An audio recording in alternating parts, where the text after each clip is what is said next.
আল্লাহ রাব্বুল আলামিন আমাদেরকে কোরআনে হাকিমে একটি আমল অধিক পরিমাণে বেশি পরিমাণে করতে বলেছেন। সাধারণত আল্লাহ রাব্বুল আলামিন কোরআনে কারিমে কোনো আমলই আমাদেরকে পরিমাণে বেশি করতে বলেন নাই। আল্লাহ যা নির্ধারণ করে দিয়েছেন সেটাকে সুন্দরভাবে, উত্তম রূপে, ভালোভাবে করতে বলেছেন। পরিমাণের বিষয়ে আল্লাহ তাআলা এত গুরুত্ব আরোপ করেন নাই। মুহতারাম হাজিরিন, আমাদের আমলের কোয়ালিটি আল্লাহ তাআলা চান, কোয়ান্টিটি মুখ্য না। সব সময় বেশিরভাগ ক্ষেত্রে কোয়ালিটি হলো মূল। কিন্তু একটা আমল আছে যে আমলটার কোয়ালিটি তো ভালো হতেই হবে সব আমলের মতো, পাশাপাশি কোয়ান্টিটিটাও আল্লাহ তাআলা চান বান্দা বেশি পরিমাণে করুক। আমরা সবাই আমাদের রব হিসাবে আমাদের মালিককে, আরশে আজিমের মালিককে স্বীকার করে নিয়েছি। সেই স্বীকৃতির ফলে আল্লাহর সাথে বান্দা হিসাবে আমাদের কানেকশন প্রতি মুহূর্তে যেন থাকে। এই জন্য প্রিয় নবী সাল্লাল্লাহু আলাইহি সাল্লাম প্রতিটা পদে পদে, প্রতিটা কাজে কাজে, প্রতিটা মুহূর্তে মুহূর্তে আমাদেরকে জিকির শিক্ষা দিয়েছেন, দোয়া শিক্ষা দিয়েছেন। ইমানদারের জীবনে এমন একটি পদক্ষেপও নাই, এমন একটি কাজও নাই যেই কাজে কোনো না কোনো দোয়া নবী করিম সাল্লাল্লাহু আলাইহি সাল্লাম শিক্ষা দেন নাই, এমন কোনো কাজ নাই। সেই দোয়া, সেই জিকির সম্পর্কে আল্লাহ তাআলা কোরআনে বলেছেন, ইয়া আইয়ুহাল্লাযীনা আমানু, হে ওই সকল লোকেরা যারা ঈমান এনেছো, উযকুরুল্লাহ যিকরান কাসীরা, তোমরা আল্লাহর জিকির করো বেশি পরিমাণে। সাধারণ না অন্য আমলের মতো, জিকিরের পরিমাণটা হতে হবে সবচাইতে বেশি। আল্লাহ বলেন না কোরআনে কোথাও তোমরা বেশি বেশি নামাজ পড়ো। 5 ওয়াক্ত নামাজের পর নফল নামাজ বেশি পড়লে ভালো, কিন্তু আল্লাহ তাআলা আলাদা করে বলেন না যে নামাজের রাকাতের সংখ্যা অনেক বেশি করো। হ্যাঁ, বেশিও করার চেষ্টা করতে হবে কোয়ালিটি ঠিক রেখে, কিন্তু এই আমলটা এমন আমল জিকির যেটার পরিমাণ আল্লাহ বেশি করে করতে বলেছে। আল্লাহ তাআলা অন্য আয়াতে বলেছেন, ওয়াজকুর রাব্বাকা কাসীরা, তুমি তোমার রবের জিকির বেশি পরিমাণে করো। নবী করিম সাল্লাল্লাহু আলাইহি সাল্লাম বলেছেন, যারা জিকির করে আর যে জিকির করে না, এই দুই ব্যক্তির দৃষ্টান্ত এবং উপমা হলো জীবিত এবং মৃত মানুষের মতো। যে জিকির করে সে জীবিত মানুষের মতো, যার মধ্যে আল্লাহর জিকির নাই সে হলো মৃত মানুষের মতো। কারণ তার রূহ, তার আত্মা এটা আল্লাহর সাথে কানেক্টেড না, এটা ডিসকানেক্টেড, মৃত মানুষের মতো। দুনিয়ার মানুষ তাকে জীবিত দেখছে, সে আক্ষরিক অর্থে জীবিতও বটে, হাকিকাতান এবং অন্তর্নিহিতভাবে যখন তাকানো হবে তার এই কলব তার মালিকের সাথে কানেক্টেড না থাকার কারণে সেটা মরা। এই মরা অন্তর আর জিন্দা অন্তরের ভিতরে আসমান এবং জমিন পার্থক্য। যার অন্তর জীবিত সে প্রতিটা মুহূর্তকে এনজয় করবে, প্রতিটা মুহূর্তে সে অনুভব করবে সে রব্বুল আলামিনের সাথে কানেক্টেড আছে, সে একটা শক্তি অনুভব করবে সব সময়। আল্লাহ তাকে দুনিয়াতে অভূতপূর্ব এক স্বাদ এবং তৃপ্তি দিবেন, আখিরাতে তো আছেই। এই জন্য বেশি বেশি জিকির করার চেষ্টা করবো না ইনশাআল্লাহ।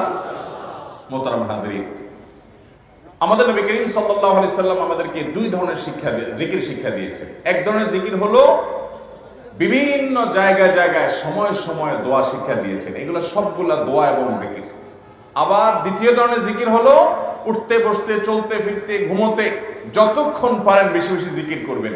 জিকির এত বেশি গুরুত্বপূর্ণ যে আল্লাহ রাব্বুল আলামিন জিকির করার জন্য ওযুও আবশ্যক করেন নাই, বিনা ওযুতেও করা যাবে।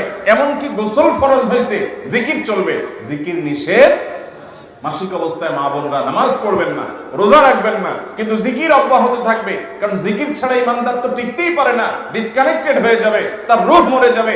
এই জন্য সবসময় যেন বান্দা জিকির করতে পারে, কোরআন তেলাওয়াত এটা মুখস্থ করতে পারে। কোরআন স্পর্শ করতে গেলে ওযু লাগবে বিশুদ্ধ বর্ণ অনুযায়ী এবং সকল ফুকাহে কেরামের মত অনুযায়ী। কিন্তু জিকির করার জন্য, তাসবিহ তেলাওয়াতের জন্য, মুখে উচ্চারণ এবং পাঠের জন্য ওযুর প্রয়োজন। কারণ এটা এত জরুরি যে ওযু করে কুলামেলা বান্দা যাতে ওযু অবস্থায়ও করে, বিনা ওযুতেও করে, সব সময় যেন। মুহতারাম হাজিরিন, আমাদের বেশিরভাগ মুসলমানদের অবস্থা হলো আজকাল যে নবী করিম সাল্লাল্লাহু আলাইহি সাল্লামের জিকির, যখন তিনি যে জিকির বা দোয়া করতেন, আমাদের দেশের বেশিরভাগ মুসলমান ভাইরা তার 100 ভাগের 1 ভাগ জিকির সম্পর্কেও আমরা ওয়াকিফ হাল না, জানি না, আমল তো পরের কথা। সর্বাবস্থায়, প্রতি মুহূর্তে, প্রতি কদমে, প্রতি দমে, প্রতি নিঃশ্বাসে, প্রতি ক্ষণে নবী করিম সাল্লাল্লাহু আলাইহি সাল্লামের পুরো জীবন আপনি হাদিসের ভান্ডার খুললে দেখবেন দোয়া আর দোয়া, জিকির আর জিকির ছাড়া কিচ্ছু নাই। আল্লাহ তাআলা যে কোরআনে বলেছেন, এই ইমানদাররা তোমরা আল্লাহকে বেশি বেশি জিকির করো, আল্লাহর স্মরণ বেশি বেশি করো। আল্লাহর স্মরণ বাজারে গেলে তখনও থাকবে, ব্যবসা করব তখনও থাকবে, চাকরি করব তখনও থাকবে, ঘুমাবো তখনও থাকবে, ঘুম ভেঙে যাবে তখনও থাকবে, ওযু করতে যাব তখনও থাকবে, গোসল করতে যাব তখনও থাকবে, মসজিদে প্রবেশ করব তখনও থাকবে, কারোর সাথে সাক্ষাৎ হবে তখনও থাকবে, মুসাফা করব তখনও থাকবে, মুআনাকা করব তখনও থাকবে, স্ত্রী সহবাস করব তখনও থাকবে, খাওয়া দাওয়া করব তখনও থাকবে, টয়লেটে যেতে বের হতেও থাকবে। এমন কোন সময় থাকবে না মুসলমানের যে আল্লাহর জিকির, আল্লাহর স্মরণ, দোয়া থাকবে না।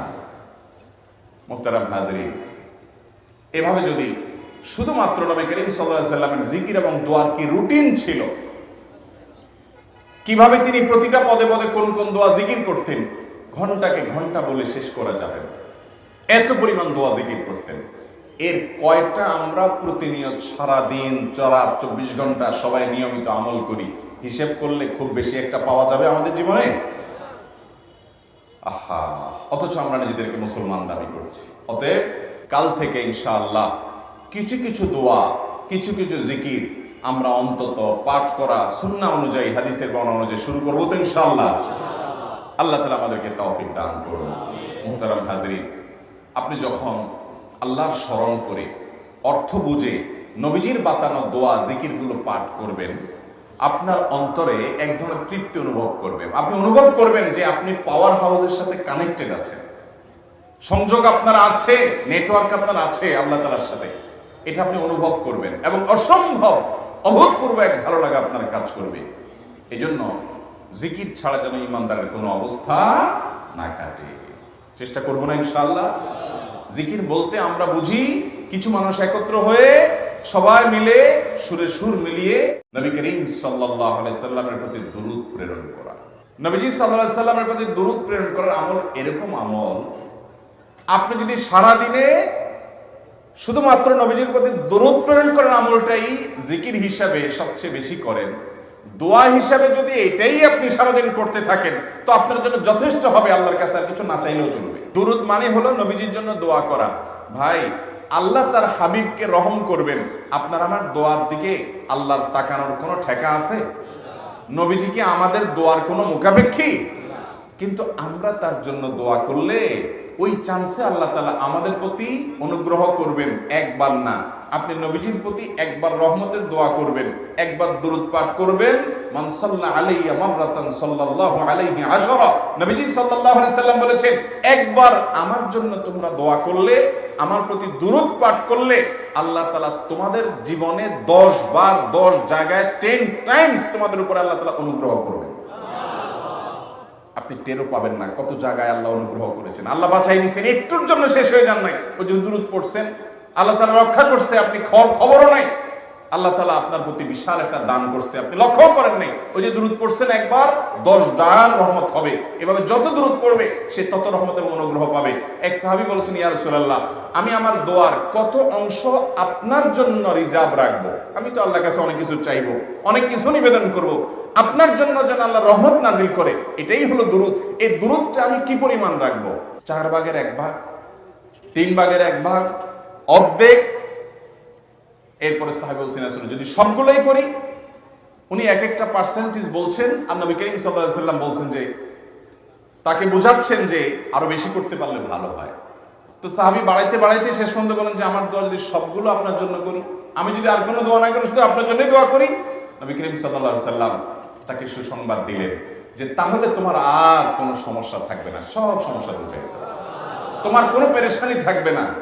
ভাইরা আমার, দুরূদের আমল এমন একটা আমল যে আপনার জীবনে কোনো বিপদ, কোনো মুসিবত, কোনো পেরেশানি, কোনো সমস্যা দেখা দিয়েছে, আপনি যদি দুরূদ পড়তে থাকেন, কোনো কিছু মনে আসছে না, অনেক সময় ছাত্র জিজ্ঞেস করে, ভাই পরীক্ষার হলে পড়া ভুলে গেছি, কি করবো? ওকে দুরূদ পড়া শুরু করেন। আরবদেরকে দেখা যায় কোনো কিছু ভুলে গেলে তারা বলে আল্লাহুম্মা সাল্লি আলা মুহাম্মদ, আল্লাহুম্মা সাল্লি আলা মুহাম্মদ, এটা শুরু করে তারা।